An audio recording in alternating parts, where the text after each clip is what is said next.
सुबह जब हम आंखें खोलते हैं, लेकिन कुछ दिन ऐसे होते हैं जब सुबह केवल एक दिन की शुरुआत नहीं होती, बल्कि एक शुभ यात्रा की पुकार होती है।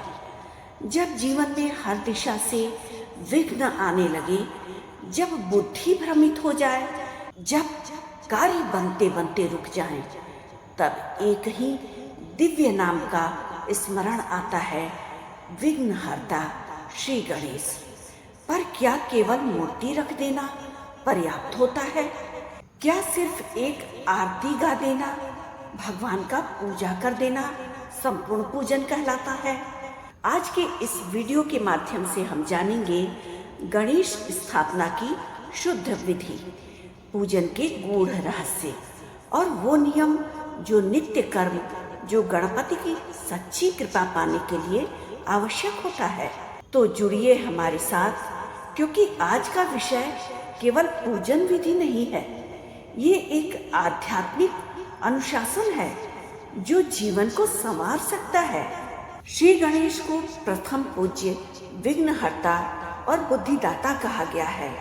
उनका पूजन न केवल विघ्नों को हटाता है, बल्कि बुद्धि को निर्मल करता है। चाहे वह गणेश चतुर्थी हो या जीवन में किसी भी कार्य को करने की शुरुआत हो, गणेश स्थापना जीवन को शुभ ऊर्जा से भर देता है। पूजन का स्थान उत्तर या ईशान कोण यानी उत्तर पूर्व का कोना होना चाहिए। दीवार से मूर्ति को थोड़ी दूरी पर रखना चाहिए ताकि चारों तरफ से मूर्ति के पास वायु का संचार हो। इसका भी एक गूढ़ रहस्य है जिसको हम किसी और वीडियो के माध्यम से जानेंगे। आज हम जानते हैं कि मिट्टी की मूर्ति या धातु की प्रतिमा शुभ मानी जाती है गणेश जी की। बाईं ओर सूढ़ वाली मूर्ति जब हो गणेश जी की, तो वो घर में सुख और शांति को देने वाला होता है, और दाईं ओर सूढ़ वाली मूर्ति अगर हो तो अनुष्ठानिक होती है ये मूर्ति, जिसकी विशेष पूजा की विधि होती है। ओम गणानाम त्वाम गणपति हवामहे, इस मंत्र का हम जप कर सकते हैं। अगर हम गणेश जी की पूजन कर रहे हैं, उनकी मूर्ति का स्थापना किए हैं, तो ब्रह्म मुहूर्त में हमें उठ जाना चाहिए और स्वच्छ होकर के स्नान के बाद श्वेत या पीले वस्त्र को धारण करके गणेश जी की पूजा आराधना शुरू करनी चाहिए। पवित्र भाव से गणेश जी के समक्ष दीपक प्रज्वलित करना चाहिए। नित्य पंचोपचार पूजा करना चाहिए हमें। गंध, चंदन, कुमकुम मस्तक और चरणों पर लगाना चाहिए गणेश भगवान के। पुष्प जो हम अर्पित करें गणेश भगवान को, वो लाल पुष्प हो। विशेषतः अगर गुड़हल का पुष्प अर्पित करें तो प्रसन्न हो जाते हैं गणेश भगवान, क्योंकि लाल गुड़हल का पुष्प उनकी माता को भी अति प्रिय है। सुगंधित धूप जला करके घुमाना चाहिए और घी का दीपक प्रज्वलित करना चाहिए। नैवेद्य में मोदक, गुड़, केला, नारियल या घर का सादा भोग भी हम अर्पित कर सकते हैं।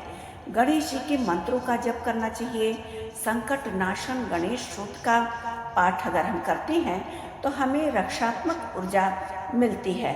वहीं अगर गणपति अथर्वशीर्ष का पाठ हम करते हैं तो अत्यंत प्रभावी होता है। बुद्धि और विवेक का वर्धक होता है ये पाठ। हे गणेश, मेरी बुद्धि को मार्ग दिखाइए, जीवन के विघ्नों को हटाइए और मेरे कर्मों को शुद्ध करिए। ये प्रार्थना हमें प्रतिदिन गणेश जी की जब हम स्थापना कर लें तो उनके समक्ष बैठ करके अवश्य करना चाहिए। गणेश जी का प्रिय तत्व जिन्हें हमें रोज अर्पित करना चाहिए वो दुर्वा होता है। तीन नेत्र ऊर्जा का प्रतीक है दुर्वा, और शुद्ध जल जीवन के प्रवाहशीलता को दिखाता है। वहीं शुद्ध घी का दीपक तेजस्विता का द्योतक होता है। मोदक आत्मा की संतुष्टि और तृप्ति का प्रतीक है। लाल सिंदूर, लाल चंदन मंगल होने का चिन्ह होता है, प्रतीक होता है। गणेश जी को तुलसी का पत्र कभी भी अर्पित नहीं करना चाहिए, क्योंकि पुराणों में निषेध किया गया है तुलसी के पत्र का गणेश जी को अर्पित करने के लिए। टूटा फूटा फूल या फल कभी भी नहीं चढ़ाना चाहिए। अगर हम गणेश जी की स्थापना किए हैं तो हमें स्वच्छता का विशेष ध्यान देना चाहिए। जूते चप्पल या कोई भी ऐसी चीज जो गंदा हो, जूठा हो, वो उनके आसपास नहीं रखना चाहिए। मोबाइल या बातों में विचलित होकर के हम अगर पूजा करते हैं तो वर्जित होता है ऐसा पूजा। मूर्ति का किसी तरह से अगर अपमान हो जाता है तो घोर दोष लगता है। इसीलिए सुबह, दोपहर, शाम और रात चारों पहर गणेश भगवान से अपनी भूल चूक के लिए माफी मांगते रहना चाहिए। बुधवार को व्रत रख करके गणेश भगवान को विशेष भोग अर्पित करना चाहिए। लेकिन हमें ये भी बात नहीं भूलना चाहिए कि जब हम प्रतिदिन गणेश जी को भोग लगाते हैं तो उनसे पहले उनकी माता पार्वती को भोग लगाना चाहिए। गणेश जी बिना अपनी माता को भोग समर्पित किए भोग को स्वीकार नहीं करते हैं। दान देना अत्यंत शुभ माना जाता है। हरे वस्त्रों का दान अगर हम दें, हरी चूड़ियों का दान दें कुंवारी कन्याओं को या महिलाओं को, तो गणेश भगवान खुश होते हैं। जब आप रोज गणेश भगवान का पूजा करते हैं, उनकी मूर्ति के सामने बैठते हैं, तो आप केवल पूजा नहीं कर रहे होते हैं, आप एक संकल्प ले रहे होते हैं अपने मन के विकारों से लड़ने का, अपनी बुद्धि को निर्मल करने का। 5 मिनट आंखें बंद करके अगर हम गणेश भगवान के मंत्र ओम गं गणपतये नमः का मानसिक जाप करें, श्वास पर अपने ध्यान केंद्रित करें और विचारों को गणेश जी की मूर्ति में विलीन करें तो प्रसन्न होते हैं गणेश भगवान। एक समय गणेश जी को माता पार्वती जी ने भोजन के लिए बुलाया, पर उन्होंने उत्तर दिया, माँ पहले सभी देवताओं को भोग लग जाए, फिर मैं लूँगा। इतना विनम्र और शांत स्वभाव और फिर भी विघ्नों के विनाशक। हमें यही भावना रखनी चाहिए, नम्रता के साथ शक्ति की भावना।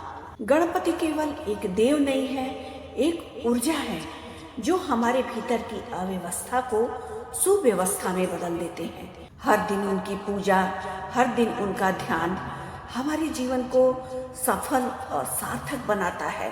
तो आइए गणेश जी के चरणों में हम नमन करें इस मंत्र के साथ। वक्रतुंड महाकाय सूर्यकोटि समप्रभा निर्विघ्नं कुरु मे देव सर्वकार्येषु सर्वदा। तो आपके जीवन से हर विघ्न दूर हो, यही शुभकामना है। अपने जीवन में हर शुभ कार्य का शुरुआत श्री गणेश से ही कीजिए।